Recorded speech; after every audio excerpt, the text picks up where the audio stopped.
This is our emergency twin bedroom electrical episode. It's almost 10 o'clock at night. We're in Morgan's room. You want to say what happened?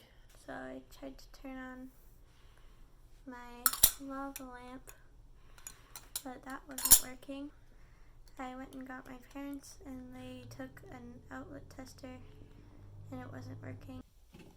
And now he is trying to take the outlet out? Trying to take the outlet out. This is an original 2-prong outlet, ungrounded. Alright, it is still hot, so that means the outlet is broken or damaged. And I'll need to discover what is wrong. There is no power. Oh, now it's working. Maybe it just wiggled a wire. Yeah, maybe something's loose.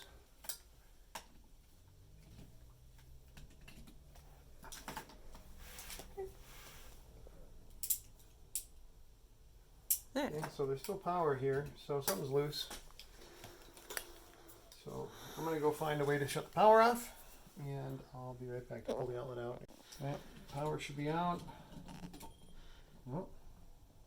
Sometimes when you tap this, it'll go off, so don't want to get a false reading.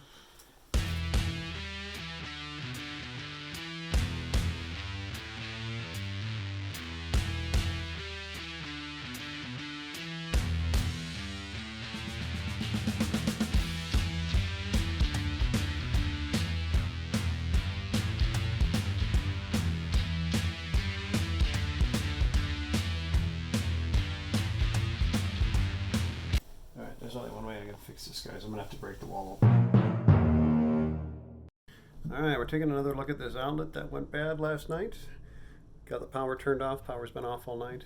Now normally for the general homeowner, this would be where you'd call the electrician to sort this out.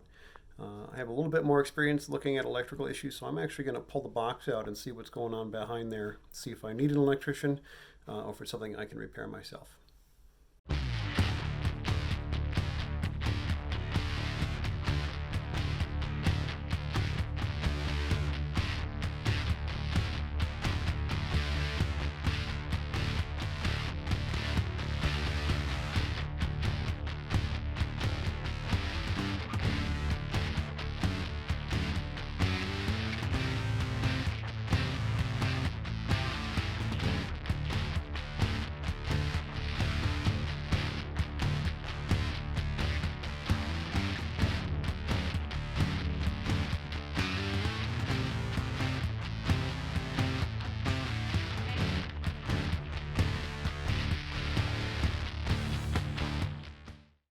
As you can see, we've got another box on the other side of the wall there.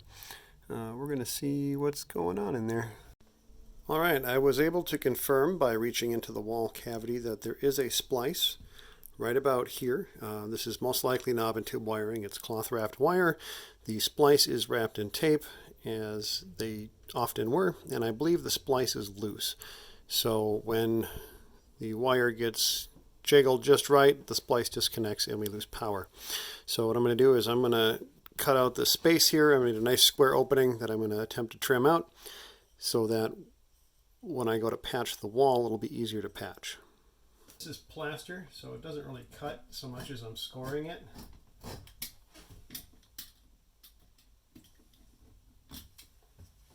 I'm actually going to use my square. It's a great surface to run the blade against.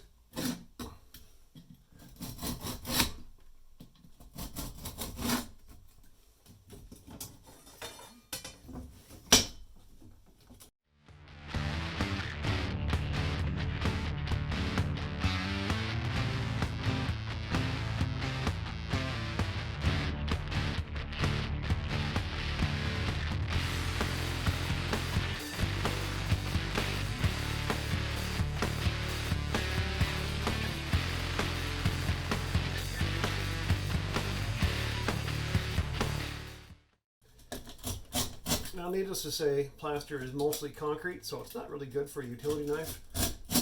That's why I'm using a utility knife, so I can score it. be easier to break out. Now bear in mind that there's probably lead-based paint here, so... Warning, your home may contain lead-based paint. Be sure to minimize debris and dust during demolition of old wall materials. Any lead-based paint has likely been encapsulated by the use of modern latex paints and therefore should be relatively safe. Be sure to do a thorough cleaning after your demolition.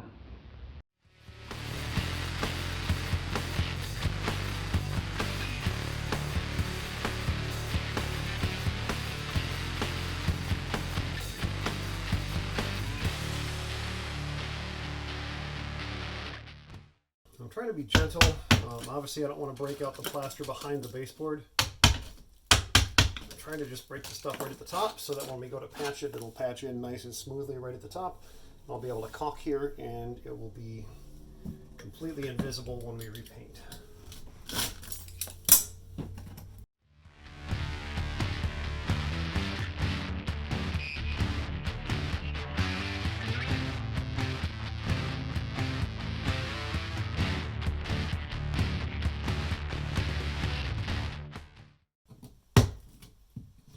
So careful because there's no support behind here. This is your lathe. This is obviously called plaster-and-lathe. These lathe boards are nailed on over your wall studs, and the plaster is put on over the top of them. When the plaster goes through, it goes through these little gaps in there, and it curls over and it hooks onto it, and that's what holds the plaster to your wall. That's why in older homes where there's been water damage, like under a window or sometimes from ice dams and water's gotten in the wall, those little plaster hooks, they break off, and then the plaster bulges off the wall. So unless you want to do a bunch of wall repair, don't go hitting those with a hammer. They come off in large sheets.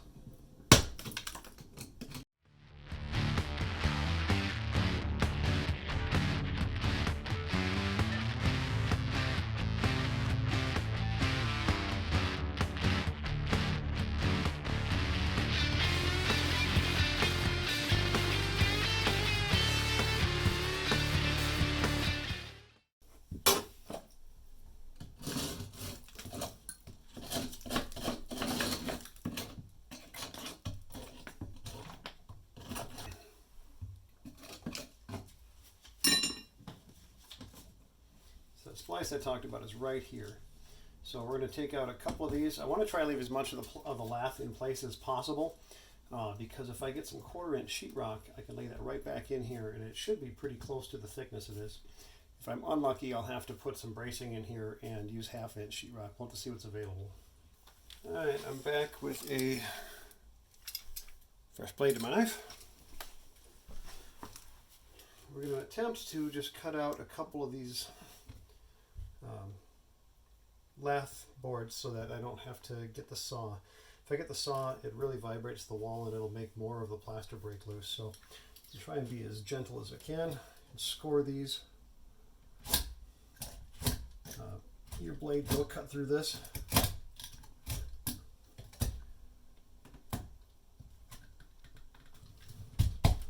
Mostly.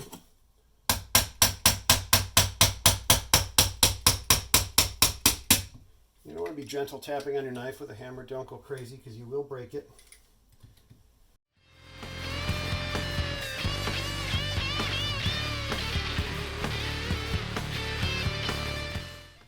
Almost through.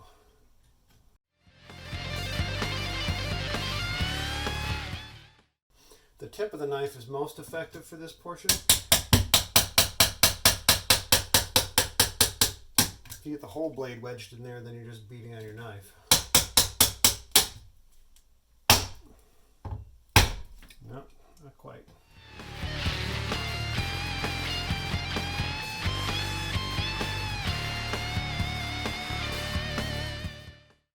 Here you can see our splice. That's what I'm going to be opening up today.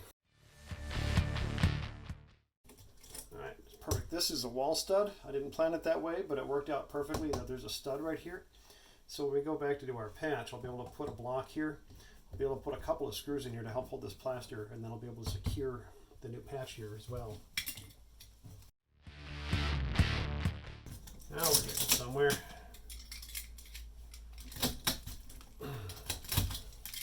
Alright, so this is the splice that I believe we're having trouble with.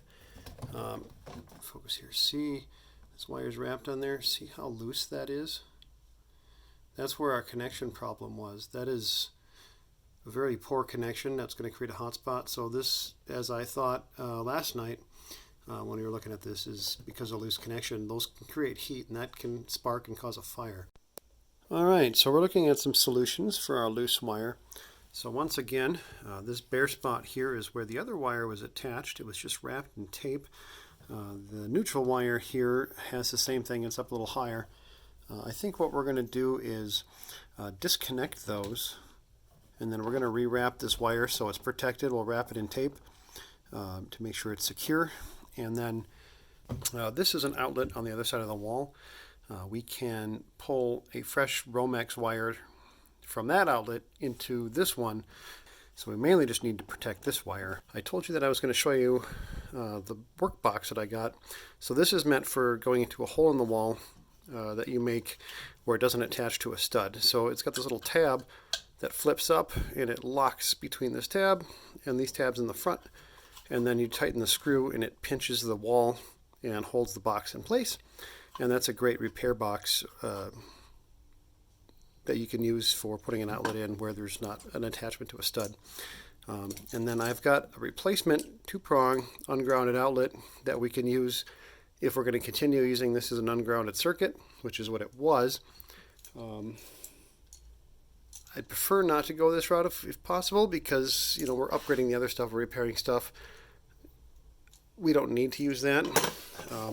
An option that quite often is used to replace a 2-prong ungrounded outlet with a 3-prong outlet is you can use a GFCI outlet, which doesn't require a ground and will provide some protection. So if we're not going to ground this with a grounded circuit, this is probably the best option and most likely what we'll put in, but we'll see how things go. Alright, the saga continues. So what I've decided to do is I'm going to pull the wires out of the outlet on the far side of the wall. I've already removed the outlet and loosened the strap that holds the wires in place, so I should be able to just pull the wires all the way through.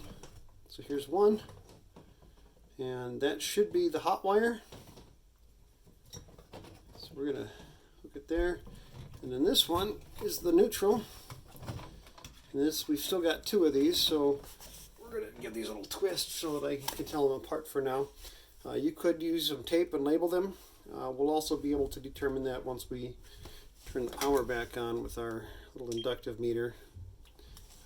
But if you don't lose it, that's all the better. So I'm going to cut this top piece of lath out so that I can take apart the taped connection for the neutral. So get that out of the way, and that way we'll only have a single set of wires to deal with instead of having the extra one. What I'm going to do then is I'm going to repair these bare sections, and then I'll pull them down into the new outlet on this side. We're going to use the GFCI outlet, and then I'm just going to make a short pigtail of wire to run back to the second outlet, and we'll wire them in series so that the wire on the outlet on the other side of the wall can be a 3-prong outlet that's protected by a GFCI outlet as well. So I'm going to go ahead and use my handsaw. Since we've already got some of the lath out of the way, we're just going to gently cut this back. It'll go a little faster.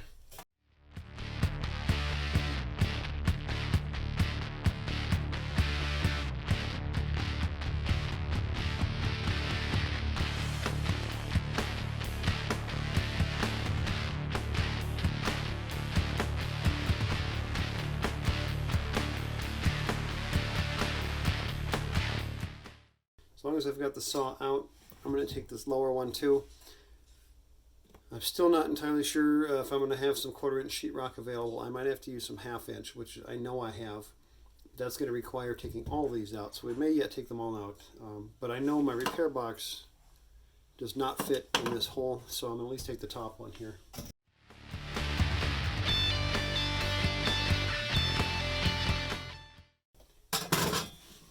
Alright, and there's that other taped connection we talked about. So I'm going to go ahead and unwrap this. See, now we've got that twisted connection. This one's not as loose as the other one was. That other one was really loose. We're just going to use the needle nose here, and I'm going to untwist that a little bit.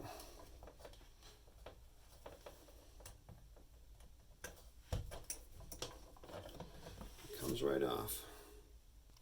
I also happen to have some of this heat shrink tubing. I'm going to slide this on over the bare wire just as an added layer to help protect it. We'll shrink that on there, and that'll just help protect the wire. It'll be better than just tape alone. I'm actually going to straighten out this wire end a little bit so that it's easier to run things on and off. We'll bend a nice hook on there later when we wire our outlet. Might have to go up one size. Yeah, more fitting anyway. For the hot side I've got white, or sorry, for the neutral side I've got white, which is the traditional color for neutral.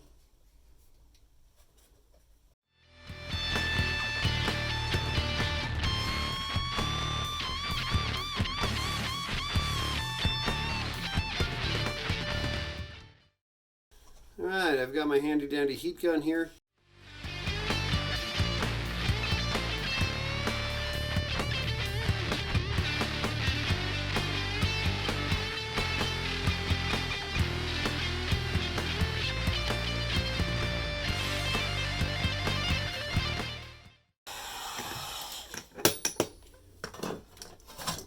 Just like that, we're done. Got some electrical tape.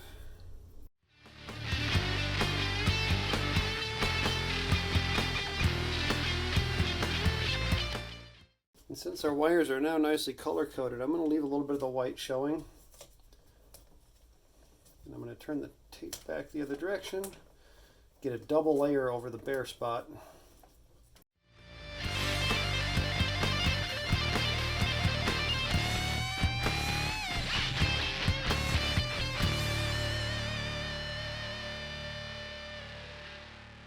Once again, I'm going to leave a little bit of the color showing. Wrap the tape back in the direction of the bare spot. Get that double layer going. And that's all repaired. So now we're ready to put in a new outlet and run a wire back to the other box, which is still in place here. And we'll be able to wire in 2 new outlets. That wraps up episode 1 of Invasive Electrical and Wall Repair. Be sure to join us next week for episode 2. Click the subscribe button down below and like our videos, and don't forget to hit that bell icon so you can be notified of our next release.